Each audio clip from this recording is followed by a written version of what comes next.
여러분, 숭늉 좋아하시나요? 뜨끈한 숭늉 한 모금 마시면 속이 확 풀리고 몸이 따뜻해지는 느낌이 들죠. 하지만 혹시 숭늉이 밥보다 혈당을 덜 올릴까? 아니면 더 올릴까? 많은 분들이 숭늉을 다이어트 음식이라고 생각하지만 숭늉이 건강에 어떤 영향을 주는지는 잘 모르는 경우가 많습니다. 오늘 영상에서는 숭늉이 혈당과 체중에 미치는 영향, 건강한 숭늉을 먹는 방법, 그리고 주의해야 할 점까지 과학적인 연구 결과를 바탕으로 알려드리겠습니다. 끝까지 보시고 여러분의 식습관을 건강하게 개선하는 데 도움을 받아보세요. 오늘 영상 요약. 숭늉은 밥보다 건강에 좋을까? 혈당에 미치는 영향. 누룽지의 성분과 항산화 효과는? 건강하게 숭늉을 먹는 방법과 실천 팁. 누룽지를 만들 때 주의해야 할 점. 추운 겨울 따뜻한 숭늉 한 그릇이면 속이 따뜻해지고 소화도 잘 되는 느낌이 들죠. 옛날 어머니들은 밥을 다 먹고 남은 누룽지에 물을 부어 숭늉을 만들어 드셨는데요. 그런데 숭늉이 밥보다 혈당을 덜 올린다는 이야기, 사실일까요? 또 누룽지는 그냥 먹어도 좋지만 잘못 만들면 오히려 건강에 좋지 않을 수도 있다는 사실 알고 계셨나요? 오늘 영상에서는 숭늉과 누룽지가 건강에 미치는 영향과 올바르게 섭취하는 방법을 알려드리겠습니다. 숭늉은 밥보다 건강에 좋을까? 혈당에 미치는 영향. 1. 누룽지와 숭늉이 혈당을 낮추는 이유. 흰밥을 먹는 것보다 누룽지로 만든 숭늉을 먹으면 혈당이 더 천천히 오릅니다. 그 이유는 누룽지를 만드는 과정에서 탄수화물 구조가 변화하면서 저항성 전분 resistant starch이 증가하기 때문입니다. 밥이 뜨거운 열을 받으면 수분이 증발하면서 전분이 결정화되는데, 이 과정에서 저항성 전분이 생성되어 소화 효소에 의해 쉽게 분해되지 않고 체내 흡수 속도가 느려져 혈당이 급격히 상승하는 것을 막아주는 역할을 합니다. 연구 결과. 서울대와 가천대 식품영양학과 공동연구팀의 분석에 따르면 백미의 혈당지수 GI는 86, 누룽지의 혈당지수 GI는 72. 즉, 누룽지는 밥보다 혈당을 덜 올린다는 것이 과학적으로 증명된 사실입니다. 하지만 누룽지를 먹는 방법에 따라 혈당 변화에 영향을 줄 수 있습니다. 누룽지를 바삭하게 구우면 저항성 전분이 더 많아지면서 혈당 상승을 더 억제할 수 있지만, 물에 오래 담가두거나 끓이면 저항성 전분이 다시 풀어지면서 흡수율이 높아져 혈당 상승 속도가 빨라질 수 있습니다. 궁금해하실 부분, 그렇다면 다이어트에도 도움이 될까요? 네, 어느 정도 도움을 줄 수 있습니다. 누룽지는 소화되는 속도가 느리기 때문에 포만감을 오래 유지할 수 있어 과식을 방지하는 데 도움이 됩니다. 연구 결과. 2020년 영국 캠브리지대 연구팀은 저항성 전분이 풍부한 식품을 섭취한 그룹이 그렇지 않은 그룹보다 포만감을 30% 더 오래 유지한다는 결과를 발표했습니다. 이는 저항성 전분이 위에서 소화되는 시간이 길어지고 장에서 발효되면서 포만감을 주는 호르몬 GLP-1PYY의 분비를 증가시키기 때문입니다. 하지만 너무 많이 먹으면 오히려 칼로리가 높아질 수 있으니 적당히 섭취하는 것이 중요합니다. 특히 누룽지는 물을 흡수하면서 부피가 커져 위에서 천천히 소화되는데 과도하게 섭취하면 위장이 부담을 느낄 수 있습니다. 궁금해하실 부분, 숭늉을 끓이면 혈당 조절 효과가 줄어드나요? 일부 줄어들 수 있습니다. 누룽지는 말린 상태에서 저항성 전분이 풍부하지만 물에 넣어 끓이면 일부 전분이 풀어지면서 다시 흡수가 쉬운 형태로 변할 수 있습니다. 즉, 누룽지를 바로 씹어 먹으면 혈당이 천천히 올라감. 누룽지를 숭늉으로 끓여서 오래 두면 혈당 상승 속도가 다소 빨라질 수 있음. 건강한 숭늉을 만들기 위한 팁. 짧은 시간 5분 이내 끓여서 먹으면 저항성 전분 손실을 줄일 수 있음. 백미보다 현미, 귀리, 곤약 등을 활용한 누룽지가 혈당 조절에 더 도움.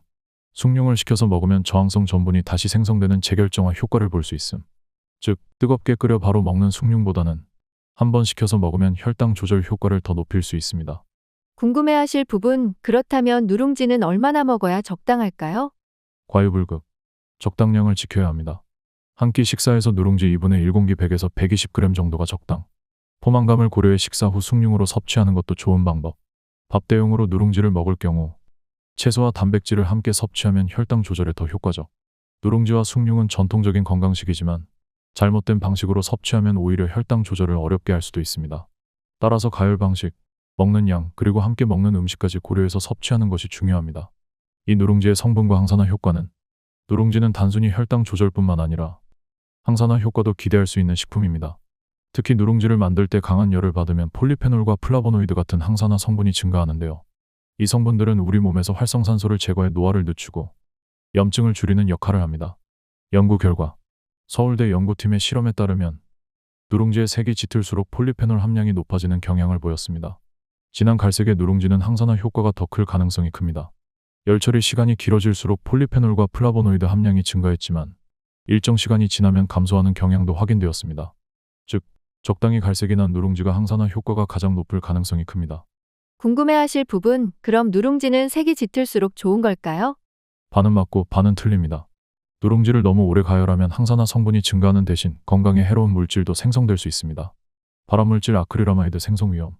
한경대 식품영양학과 연구팀의 실험에 따르면 누룽지를 강한 불에서 오래 가열할수록 발암 추정 물질인 아크릴아마이드가 증가하는 것으로 나타났습니다.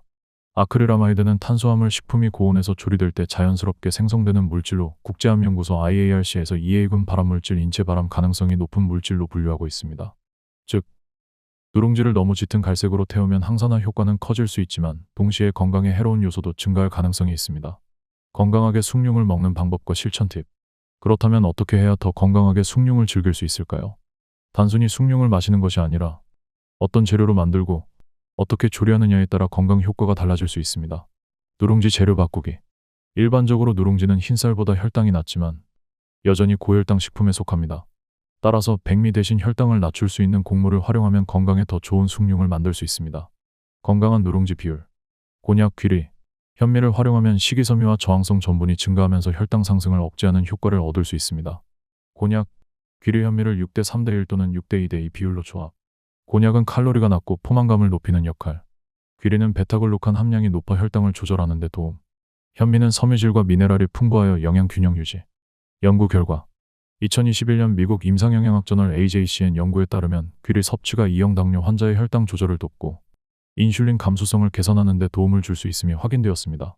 곤약의 경우 일본 오사카대 연구팀이 곤약의 소장에서 당 흡수를 지연시켜 혈당 상승 속도를 늦춘다는 연구 결과를 발표한 바 있습니다. 즉, 백미 누룽지 대신 곤약, 귀리, 현미를 활용하면 혈당 상승을 더욱 효과적으로 억제할 수 있습니다. 5분 이내로 가열하기. 누룽지를 너무 오래 가열하면 건강에 해로운 성분이 생성될 수 있습니다. 특히 발암 추정 물질 아크릴아마이드가 생성될 가능성이 높아지는데요. 연구 결과 한경대 식품영양학과 연구팀에 따르면 누룽지를 5분 이상 가열하면 아크릴아마이드가 급격히 증가하는 것으로 나타났습니다.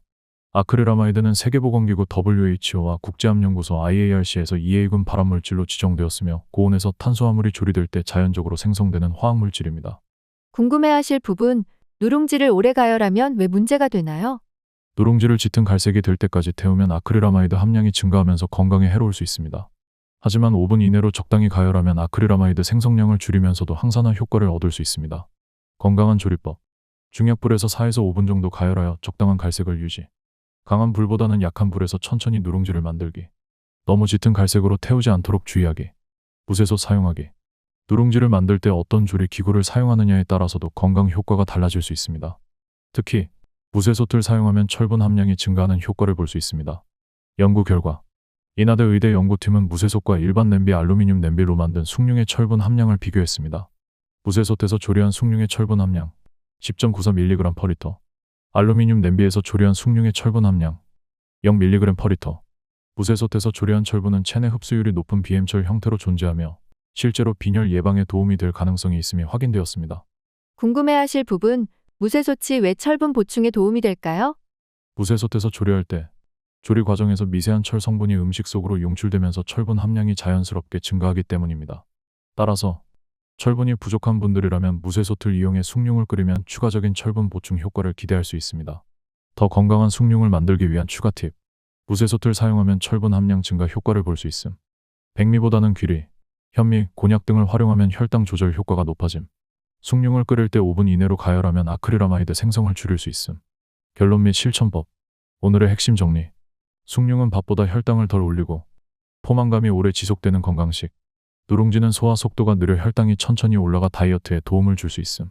무쇠솥을 사용하고 가열 시간을 5분 이내로 유지하면 더 건강한 숭늉을 만들 수 있음. 이제부터 이렇게 실천하세요. 흰쌀 대신 귀리, 현미, 곤약을 섞어 누룽지 만들기. 누룽지 가열 시간을 5분 이내로 조절하기. 무쇠솥 사용으로 철분 보충 효과 얻기. 여러분, 숭늉이 이렇게 건강에 좋은 영향을 줄 수 있다는 사실 알고 계셨나요? 이제부터는 밥 대신 건강한 누룽지를 활용해서 혈당 관리와 영양 보충을 함께 해보세요. 오늘 영상이 유익하셨다면 좋아요, 구독, 알림 설정 부탁드립니다. 다음에도 더 건강한 정보로 찾아뵙겠습니다. 지금까지 일반인의 매일 건강이었습니다. 감사합니다.